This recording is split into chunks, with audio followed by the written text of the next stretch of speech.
오늘은 활동에 대한 얘기입니다. 누가 내 이웃이 되겠느냐 할 때 자비를 베푼 사람입니다. 너도 가서 이와 같이 해라. 하나님의 말씀에는 활동에 대한 실행해라, 실천해라, 그 말씀이 굉장히 중요한 역할을 합니다. 배우는 데서 그치는 것이 아니라 사는 대로 넘어가야 합니다. 그래서 오늘은 활동에 대한 얘기입니다. 빌립보서 2장 12절 13절 우리 같이 읽겠습니다. 시작. 그러므로 나의 사랑하는 자들아, 너희가 나 있을 때뿐만 아니라 지금 나 없을 때에도 항상 복종하여 두렵고 떨림으로 너희 구원을 이루라. 너희 안에서 행하시는 이는 하나님이시니 자기의 기쁘신 뜻을 위하여 너희에게 소원을 두고 행하게 하시나니. 여기에 그 구원을 이루라 하는 것도 행동에 대한 말씀이죠. 또 너희 안에서 행하시는 이는 하나님이시다. 하나님께서 우리 안에서 행동하신다면 우리도 행동해야죠. 같이 너희에게 소원을 두고 행하게 하신다. 자기 기쁘신 뜻을 위하여서.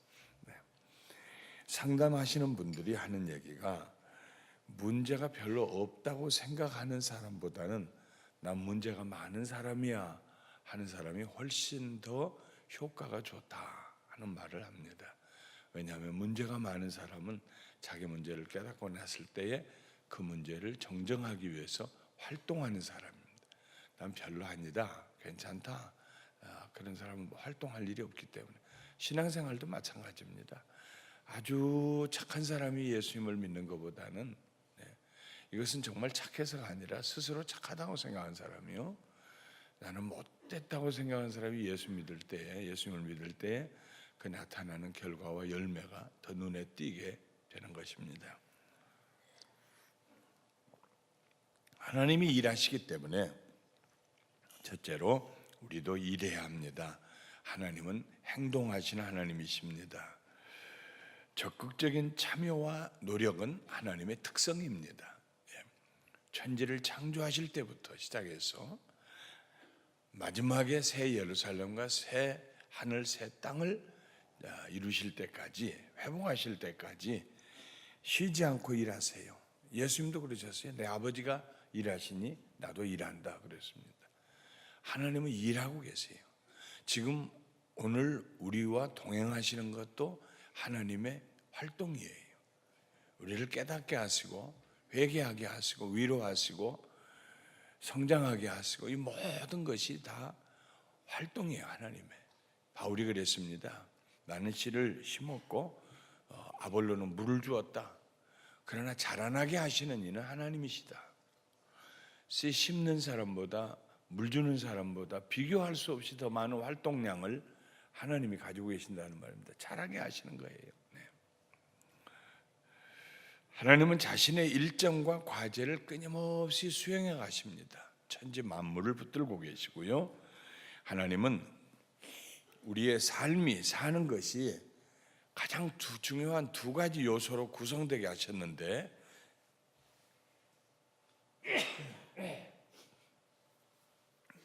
하나는 사랑하는 것이고 다른 하나는 일하는 것입니다. 사랑하는 것과 활동, 행동하는 것입니다.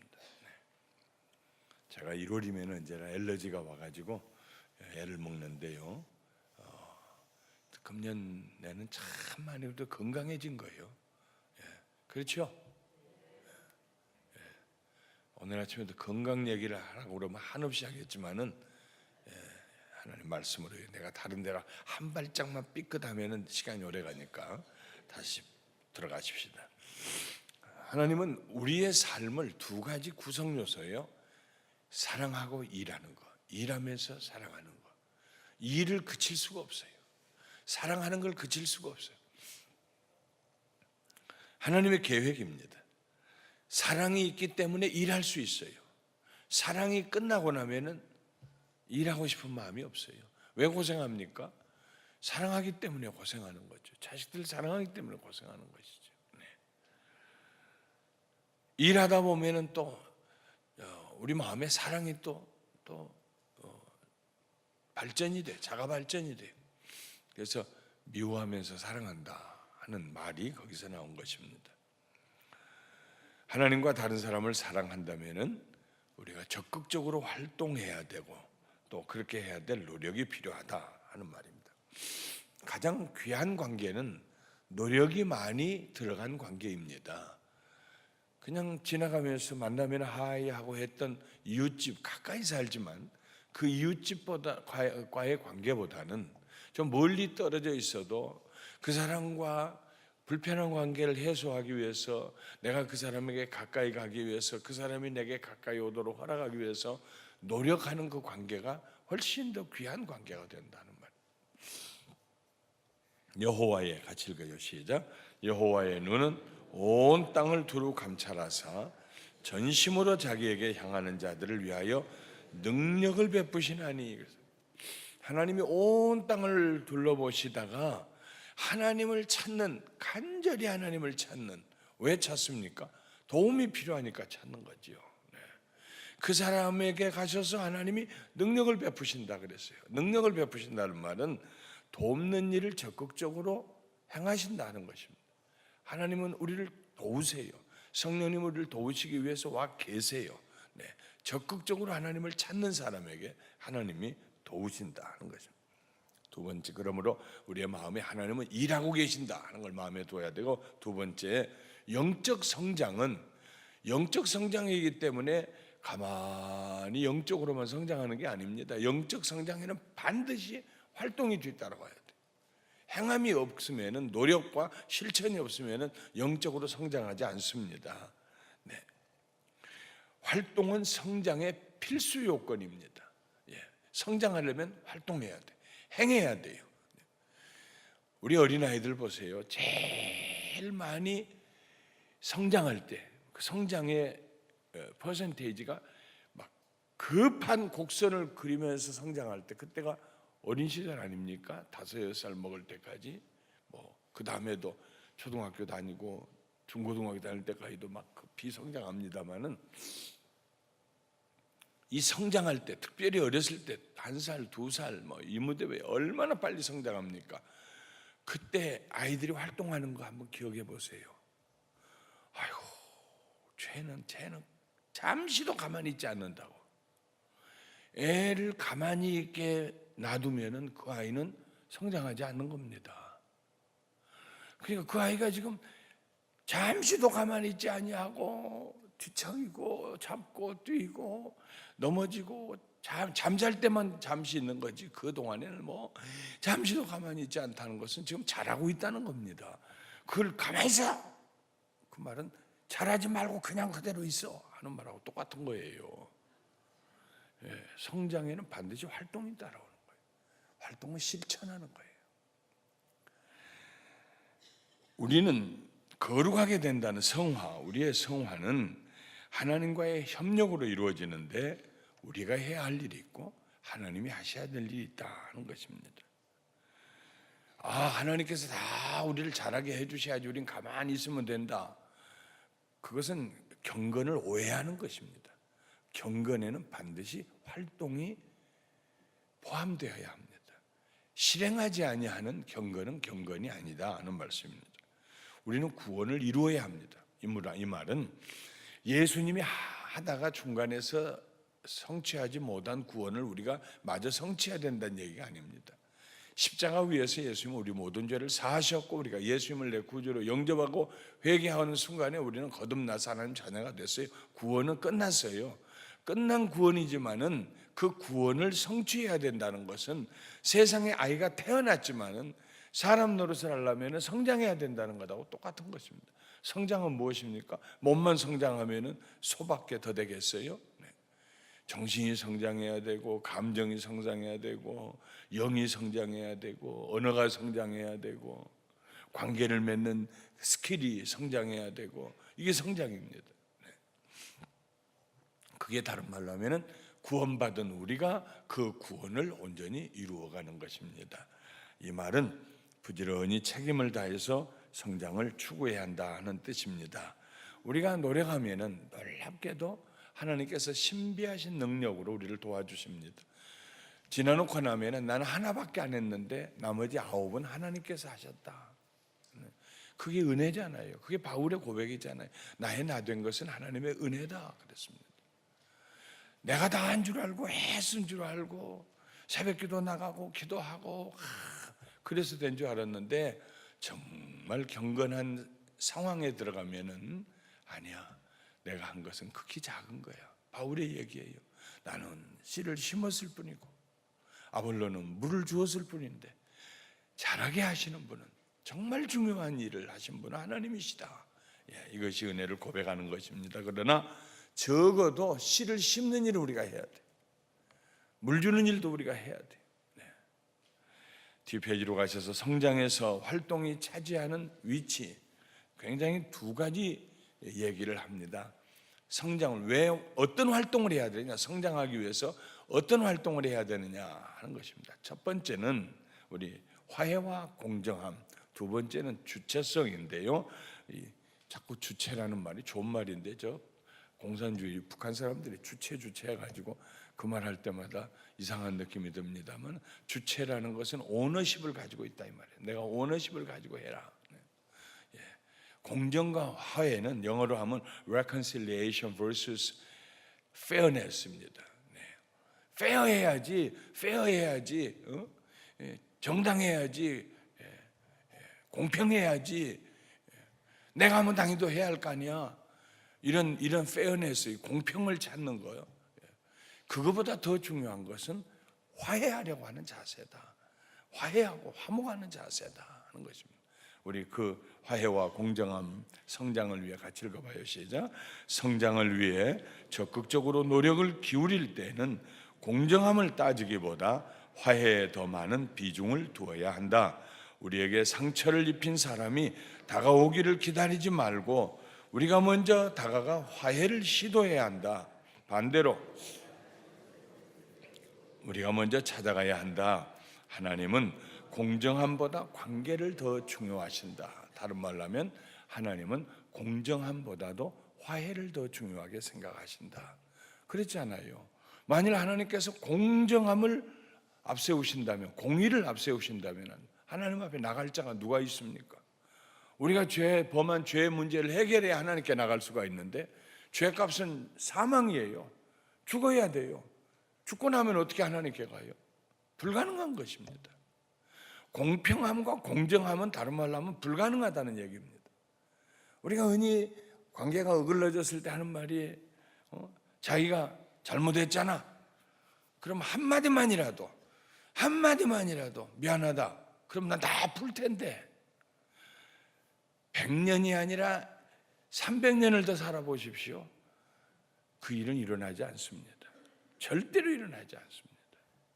그러니까 끝까지 엉어리를 마음속에 품고 사는데 누구만 손해입니까? 우리만 손해입니다. 나만 손해인 것입니다. 공평함을 먼저 구하지 마세요. 저쪽이 먼저 잘못했다는 말 하는 것을 기다리지 마세요. 그것은 하나님의 방식이 아닙니다. 하나님께서는 자기가 죄인인 것도 모르고 무슨 일을 잘못 저지른도 모르는 인간을 위해서 하나님께서 그 아들을 보내셔서 우리를 대신 죽게 하심으로 우리와 화목하셨습니다. 공평을 앞세우신 게 아니라 화해를 앞세우셨습니다. 그렇다면 성장하기를 원하는 사람, 영적으로나 정서적으로 관계에 있어서 삶에 있어서 멈춰 있는 사람, 그 사람이 지체 부자유잖아요. 성장을 멈추는 사람, 그렇게 살기를 원치 않냐고, 나는 정말 성장하기를 원합니다는 마음의 소원이 있다면 공평이라는 것은 머리에서 벗어버리십시오. 그냥 찾아가십시오. 그 사람이 잘못했을 때도 내 편에서 먼저, 내가 잘못했을 때는 말할 것도 없이 내 편에서 먼저 찾아가십시오. 그것이 하나님의 방식이고 하나님 예수 그리스도를 닮아가려고 성장하는 사람들이 마땅히 해야 할 일이다 하는 것입니다. 성장에서 활동이 차지하는 두 번째 위치는 주체적인 태도입니다. 오너십입니다. 아주 자주 우리들이 보는 것은 그 가정의 부부 사이에 문제가 굉장히 많은데 혹은 다른 사람들과의 사이나 자식과의 사이가 문제가 대단히 많은데 그냥 손 놓고 있는 경우입니다. 뭐 해봐야 뭐 달라질 게 뭐가 있겠어? 하고 내가 뭐 한두 번 얘기했는가? 네. 언젠가도 제가 말씀드렸습니다만 책 읽고 책상에서 앉아서 물 준비하다 보면은 불과 3m, 5m밖에 안 떨어졌는데 제 아내가 여보 하고 부르는 소리가 안 들어와요. 몇 번 내가 불렀지 여보? 몇 번 불렀는데 이제 처음 불러놓고 아니야 7번째 불러서 안 들어와요. 그래도 대답할 때까지 불러야 되는 거예요. 요즘에는 제가 양심이 많이 성장해가지고 지금 몇 번째 불렀어요? 3번째. 그러면 일어나요. 3번째 부르는데 많이 발전했어요. 예, 들을 수 있는 귀가 열려가는 거예요. 그렇다고 내가 무시해서 안 들은 게 아니고 어디에 집중하고 몰입해 있으면 안 들릴 때가 있어요.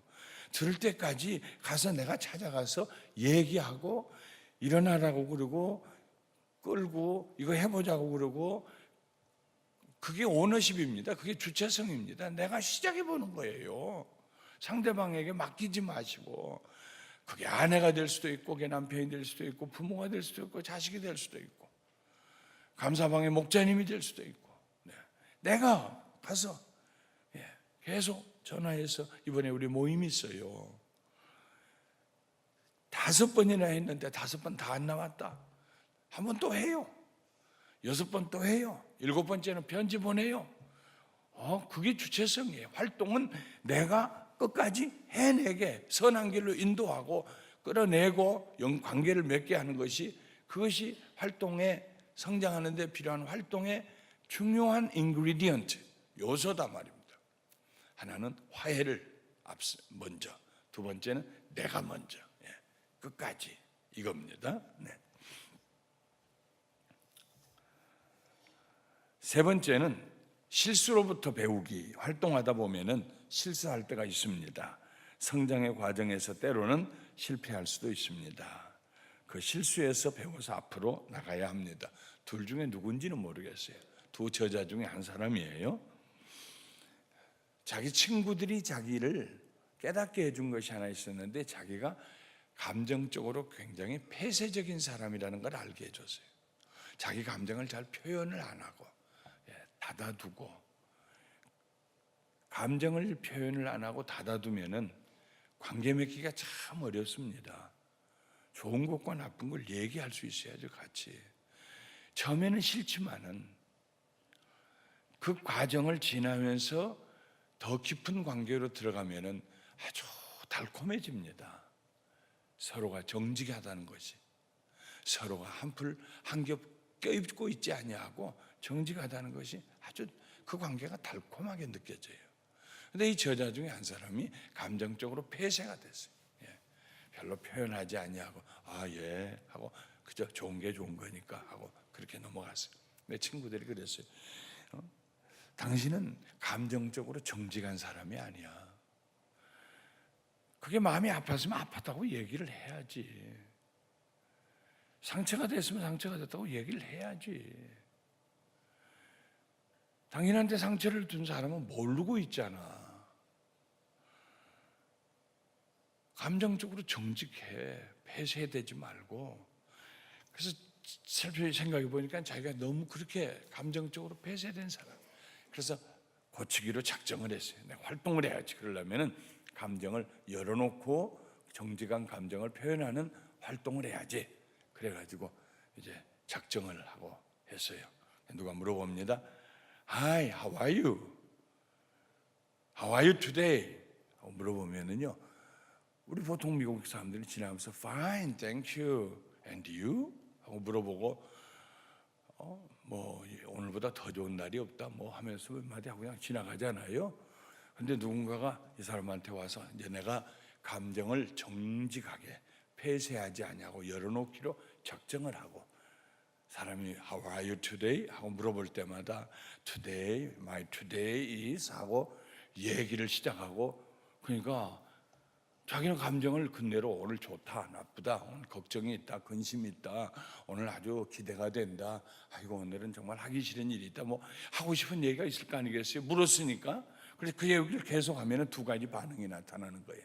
어떤 사람들은 와 그랬구나 하고 같이 시간을 가지고 얘기해 주는 사람, 좋아하는 사람이 있는가 하면은 어떤 사람은 그냥 물었는데 시간 바쁘고 지금 시간 없는데 뭘 자꾸 그런 소리를 아이고 그래가지고 물어놓고 나는 얘기를 잔뜩 하는데 그쪽에서 멀뚱멀뚱 쳐다보아서 아주 어색한 그 두 가지 반응이 나온 것을 깨달았어요. 아 이래서는 안 되는구나. 내게 얘기를 정말 물어보고 내 안부를 물어보는 사람에게 내가 얘기를 해야 되고, 그냥 지나가는 사람에게는 그냥 나도 좋은 날이다, 아주 좋은 날 되세요 하고 지나가야겠다. 어린애 같지만은 자기는 실수를 통해서 이걸 배웠다는 것입니다. 실제로 그래요.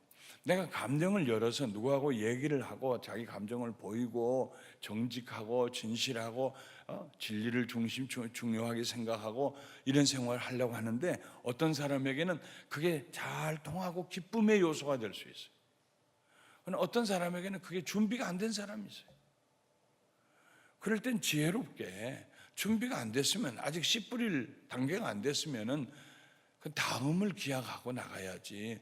내 생각만 중심으로 하고 내가 관계를 맺는 내 방식, 내가 배웠으니까 이번에 2015년 다니엘 새벽기도에서 내가 성장하는 비결을 배웠으니까 하고 그냥 실천한다고 가가지고 상대방이 준비도 안 됐는데 붙잡아 앉혀놓고 바쁜 사람 앉혀놓고 우리 가슴을 열고 얘기합시다. 진리가 무엇인가를 얘기합시다. 그건 지혜로운 건 아니다 이 말이에요.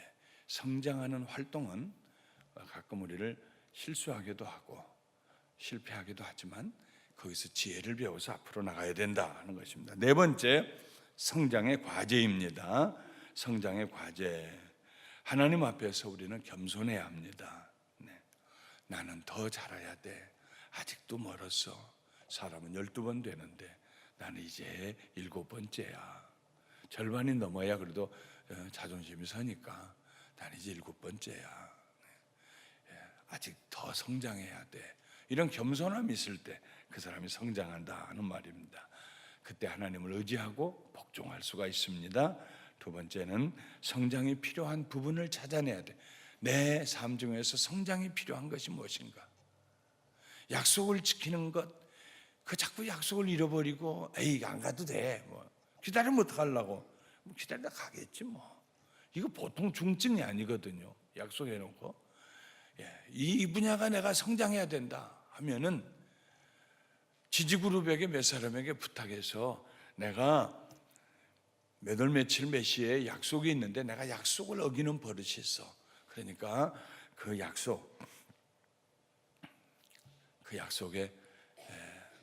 1시간 전, 2시간 전에 나 위해서 혹은 그 전날 전화 한번 해줄 수 있겠냐고, 내일 약속 있는 거 아냐고 몇 사람한테 그렇게 하면 내가 변화돼 간단 말입니다. 사람마다 다 연약함이 있잖아요. 화를 잘 내는 사람도 있고 거짓말하고 싶어 있는 현상을 무마시키기 위해서 거짓말하는 습성이 있는 사람도 있고, 아마 이런 사람이 지지그룹 자기 친구들에게, 신앙의 친구들에게, 자기를 도와주는 그룹에게 나는 그냥 좋은 게 좋은 거니까 적당하게 넘어가는 거짓말하는 버릇이 나한테 좀 있어. 그 하얀 거짓말이라도 나한테 이번엔 정직했냐고 좀 물어보십시오. 일주일에 한 번씩만. 야, 이런 것을 부탁할 수 있다면은 그 사람은 대학원생이요. 대단한. 저는 시간이 없는 시골에서 어린 시절을 보내서 시간 개념이 별로 없어요. 저의 부족함은 무슨 일이 있기 전에 뭐 한 30분 전에 거기 가서 먼저 앉아 있어야 돼. 이걸 못 해요. 그런가 하면 옛날에 은퇴하신 어떤 목사님은 저한테 얘기했어요. 주일날이면 자기는 4시 반에 아침을 잡수신대요. 그리고 교회 와서 앉아 있대요. 이야, 그것도 병이지만은 만약에 제가 몇 분한테 지금 교회 혹은 어디로 출발하셨나요? 하고 전화하는 몇 분을 만들어 놓는다면은 나도 고쳐질 것 같아요. 근데 이정식 장로님한테는 부탁 안 하려고 그래. 저분은 너무 정확하니까. 그래도 많이 나를 참아주고 계세요. 항상 마지막으로 일을 몰아가지고 아슬아슬하게 하는 그런 습관이 내게 있다고요.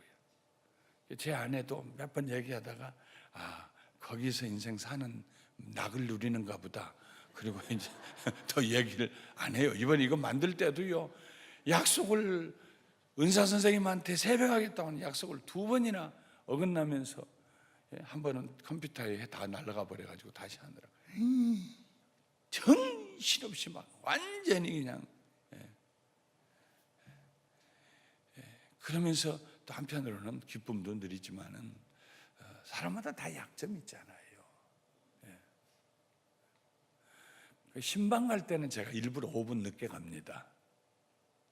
신방을 가면은 막 바쁜데 들어와가지고 밥도 안 먹고 지금 막 하는데 목사님 신방 간다 그러면 치우느라고 막 정신이 없어요. 막 신방 가는 집마다 다 깨끗해.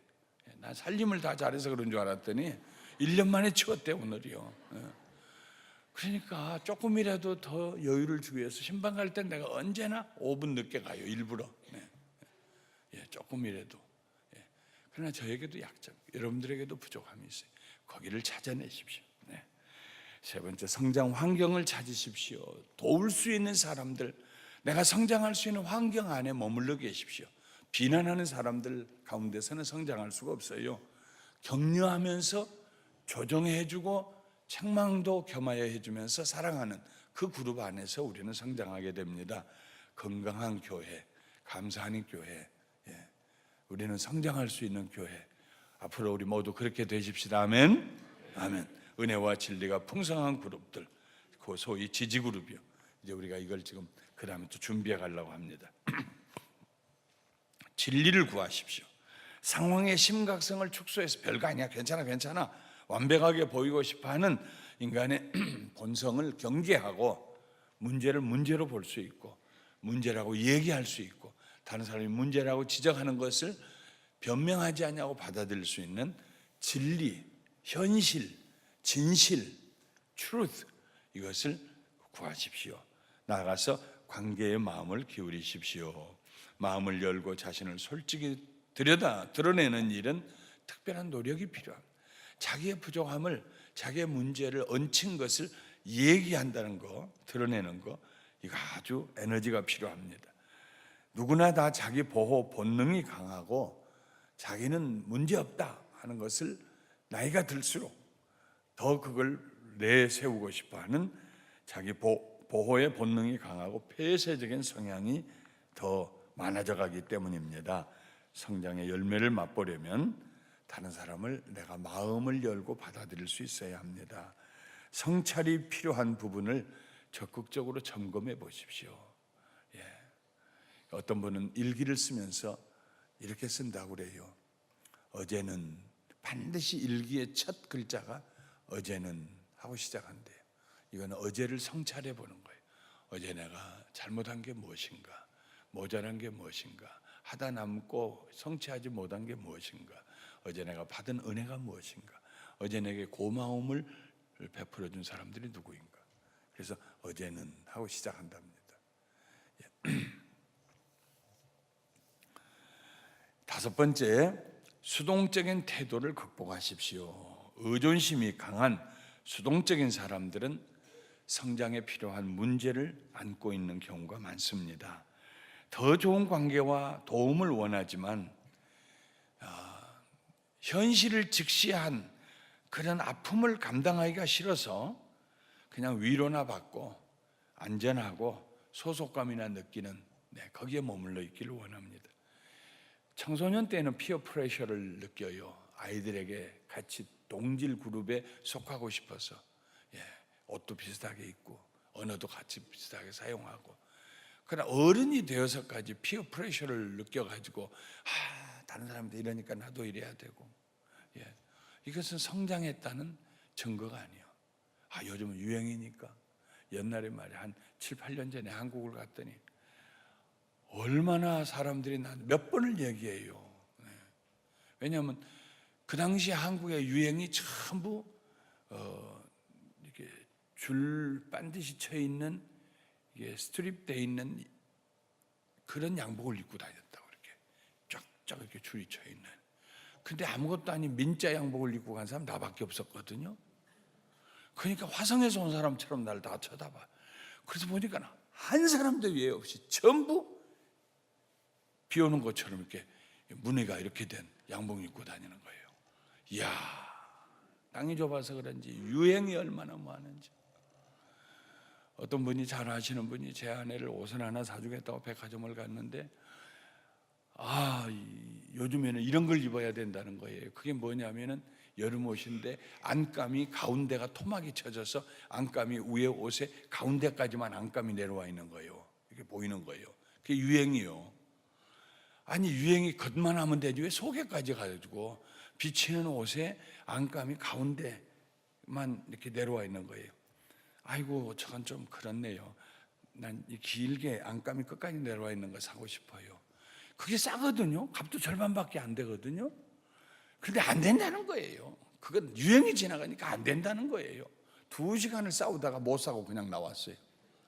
제 아내는 저거 못 입겠다고 그러고 그 사람은 요즘 유행이니까 이거 사라고 그러고. 어른이 돼가지고도 피어 프레셔를 느끼고 사람들 따라가야 되고 사람들처럼 누구처럼 다른 사람들처럼 이건 성장하지 않았다는 증거입니다. 좀 날이 추우면 오바 좀 입고 다니면 어때요? 우리 노황조 목사님 보세요. 떳떳하게 긴 오바 입고 다닌다고요. 내가 캘리포니아 겨울에 무슨 오바를 입고. 목사님 나는 이게 따뜻해서 좋은데요. 그래도 그렇지. 나 오바 입고 다닌 거 봤냐고. 오바가 없다고 집에.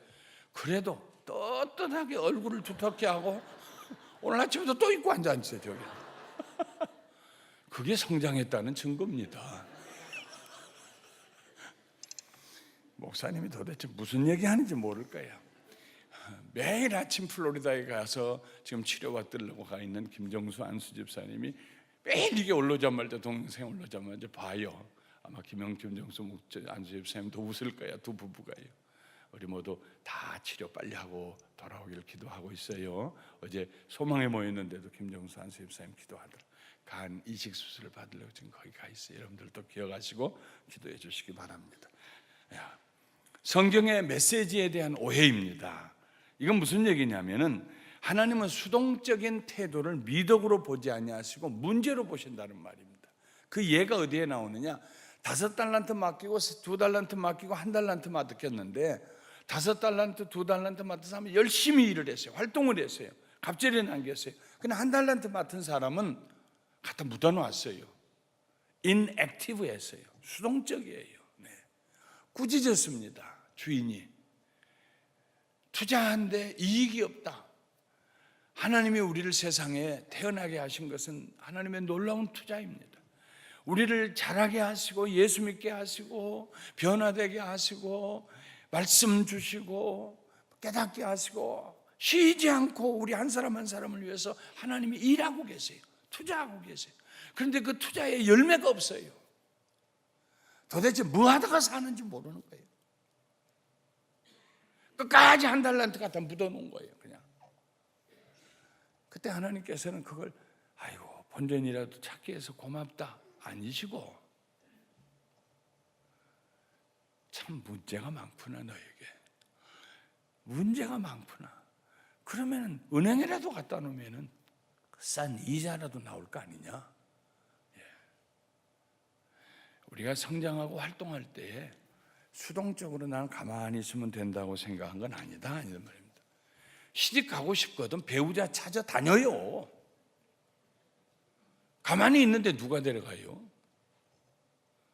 좀 더 이쁘게 화장도 하고 마음에 맞는 사람이 있으면 가까이 가서 한번 인사도 해보고. 가끔 우리 교회 성도님들 신방에 보면은 제가 직구께 누가 먼저 결혼하자고 했어요 물어보는데 20명 중에 1명쯤은 내가 하자고 그랬어요. 부인이 그래요. 근데 그 얘기를 들어보면 그냥 보통 내가 하자고 했어요가 아니에요. 결혼식장까지 끌고 간 사람도 있더라고. 그냥 시집 가고 싶거든 활동해요. 장가가고 싶거든 활동해요. 기도하고 찾아 나서요. 네. 물론 활동적이라고 해서 다 좋은 것이 아닐 때는 있습니다. 활동을 멈추고 하나님의 음성에 귀를 기울여야 할 때도 있어요. 엘리야가 활동을 멈추고 세미한 음성을 들어야 할 때도 있었습니다. 왜 활동이 다 좋지 않느냐 하면은 잘 기억하세요. 활동이 관계를 리플레이스 하기 때문입니다. 관계보다 활동을 더 중요하게 생각할 때, 그때는 활동이 잘못된 겁니다. 관계를 위해서, 좋은 관계를 위해서 활동하는 것이지, 활동하다가 관계가 망가지면은 그건 잘못된 활동이요. 하나님과의 관계도 잊어버리고 내가 열심히 주의 일만 하겠다, 그건 잘못이요. 하나님 원하시지 않은 것입니다. 실패에 대한 두려움, 이것도 우리가 조심해야 될 것입니다. 같이 읽어요. 시작. 소극적인 사람은 실패를 두려워하기 때문에 활동에 나서지 못한다. 영적 성장을 추구하는 사람은 실패를 친구로 생각해야 한다. 하나님은 우리가 자책감에 시달릴 때도 결코 우리를 정죄하거나 심판하지 않으신다. 실패는 단지 학습 곡선을 경험하고 있다는 뜻이다. 다른 삶의 방식을 시도하다가 저지르게 되는 실수를 두려워하지 말라. 학습 곡선은 learning curve라. 항상 잘 배우는 건 아니란 말입니다. 실패해가지고 넘어졌다가 그 실패해서 배워서 또 올라가는 겁니다. 소위 그게 우리가 잘 아는 실패는 성공의 어머니다 하는 것입니다. 우리가 실패했다, 잘못했다, 아이고 실수했다, 성장하려고 하다가 위축되고 움츠러들고 아이고 해보려고 그러는데 안 되네. 이거 아세요? 하나님이 아신다. 하나님이 아신단 말이에요. 하나님은 그래서 우리가 다시 또 거기서 일어나서 더 성장하기를, 바르게 성장하기를, 내가 방법이 잘못됐으면 방법을 바꿔서 또 성장하기를 원하신다 하는 것입니다. 두려워하지 마십시오 하는 것입니다.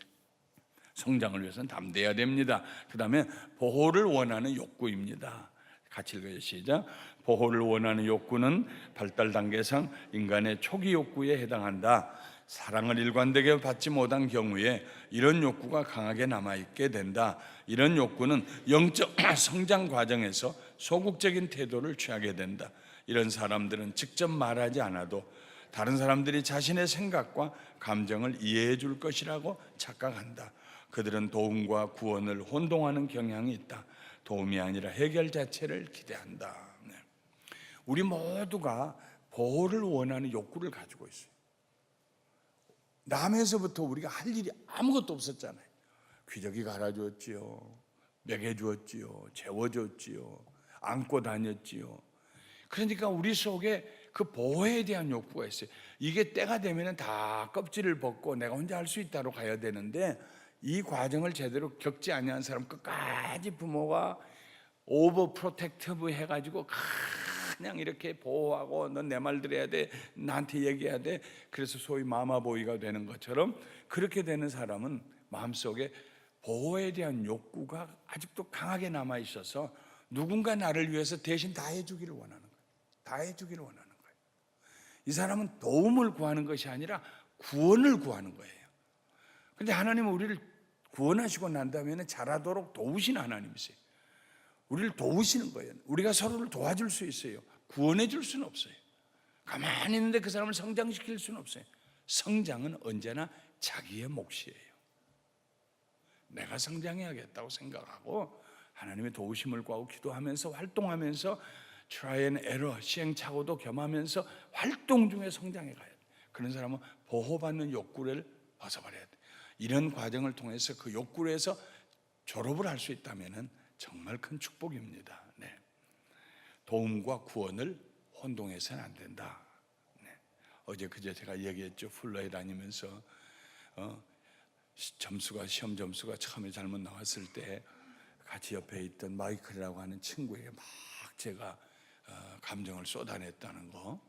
그러면 그건 보호 욕구가 제게 강했기 때문에 그 친구가 나를 구원해 줄 줄로 생각하고 있었어요. 왜 가만히 있었느냐? 내 편에서 가서 마이클, would you please help me? 나 좀 도와주겠니? 이게 이해가 안 되는데 무슨 말이냐? 그랬더라면은 내가 도움을 받고 잘할 수 있는데 통째로 호박하고 넝쿨하고 통째로 갖다 주기를 원하니까 내가 호박 씨도 심지 아니하고. 네. 오늘의 묵상 들어갑니다. 시작. 나는 적극적으로 관계를 맺어가는가 아니면 수동적으로 관계가 맺어지기를 기다리는가? 내 속에 있는 무엇이 나로 하여금 관계를 통하여 경험하는 영적 성장을 가로막고 있는가? 주의 도우심을 구하라. 다른 말로 하면 왜 관계 맺기가 그렇게 어려운가?